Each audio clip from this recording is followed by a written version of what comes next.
नमस्कार मैत्रिणींनो, कशा आहात? मजेत ना? मी पण मजेत. तर हे पहा आपण गाजर टाकले होते. तर मैत्रिणींनो, गाजराला मला वाटतंय जास्त दिवस झाले मला काढायला, की रोग पडलाय की काही समजेना, की पाणी जास्त भेटले काय माहिती. पण त्याला वरून पण रोग पडल्यासारखा झालाय आणि त्याला असे मस्त फुलं आलेत मैत्रिणींनो, गुच्छेची गुच्छे पहा. तर यातून हे जे फुलं आहेत यातून बी तयार होत असावं मला असं वाटतंय. कारण मी कधी जवळून पाहिले नाही आणि केले पण नव्हते, पहिल्यांदाच करू राहिले. तर जे जाणकार शेतकरी आहेत त्यांनी कमेंट करून नक्की सांगा. तर पाहायला एवढे छान वाटतात मैत्रिणींनो, फुलं छोटे छोटे.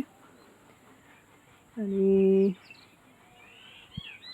बघू आता, वरती तर पाला खूप वाढलेला होता, खाली किती निघतेत का नाही निघतेत का खराब झाले ते बघूया. तर अशा पद्धतीने आपण खोदून घेऊ आता याला. मैत्रिणींनो, आमची काळी जमीन आहे तर चिकट आहे आणि आसानीमध्ये निघत नाही पटकन, चिकूल पकडून राहते. तर हे पहा असे त्याला मुळ्या आल्यात मैत्रिणींनो, खुडला पण तो. तर अशा पद्धतीने आपण सगळे काढून घेऊ मैत्रिणींनो. हे पहा किती त्रास देऊ राहिले काढायला ते.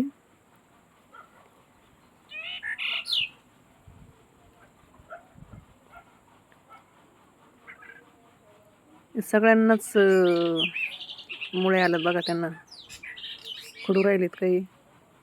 तर असे आपण सगळे काढून घेऊ आणि मुळा येतो, मुळा पण काढू 1-2 खाण्यापुरता. तर पहा मैत्रिणींनो, हा मुळा असा काढायला तो पण त्रास देतोय बघा.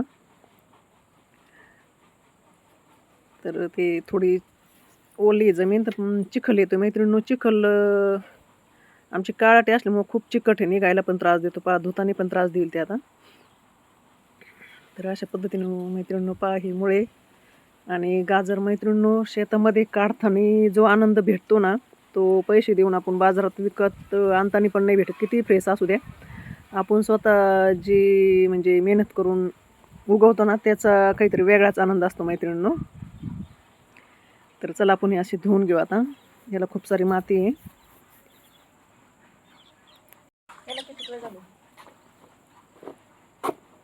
तर गाजर काय निघले नाही मैत्रिणींनो चांगले. चला, प्रयत्न केल्याच्या नंतरच आपल्याला कळतं कशात काय असतं, कुठं काय येतं, कसं येतं. सगळ्यांनाच हे असे मुळे आल्या. तर चला आपण हे धुवून घेऊ. खूप सारी काळी माती निघू राहिली त्याला. आणि हे पहा, शिवसाठी एक काकडी पण भेटली. हो ना शिव, शिवने फुलं आणलं. कुठून आणलं बाळा फुल? कुठून आणलं दाखव. हां, तुझ्या हातातलं दाखव.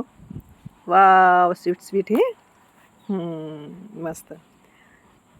तर मला दे म्हणते माझ्या हातामध्ये. हे पहा मैत्रिणींनो, किती चिकट आहे. खूप धुवायला पण खूप कष्ट घ्यावं लागले याला. तर धुतल्याच्या नंतर हे पहा असा व्हाईट दिसू राहिला मस्त. आपण हे सगळे धुवून घेऊ आता आणि दुसऱ्या पुन्हा एका पाण्याने धुवून घेऊ. तर मैत्रिणींनो, शेतातला मुळा आणि गाजर तुम्हाला कसे वाटले ते कमेंट करून नक्की सांगा. लाईक करत जा, शेअर करत जा, सबस्क्राईब करा, म्हणजे मी टाकलेली रील तुमच्यापर्यंत येईल. तर हे पहा शियाची कशी लुडबुड चालली मध्ये.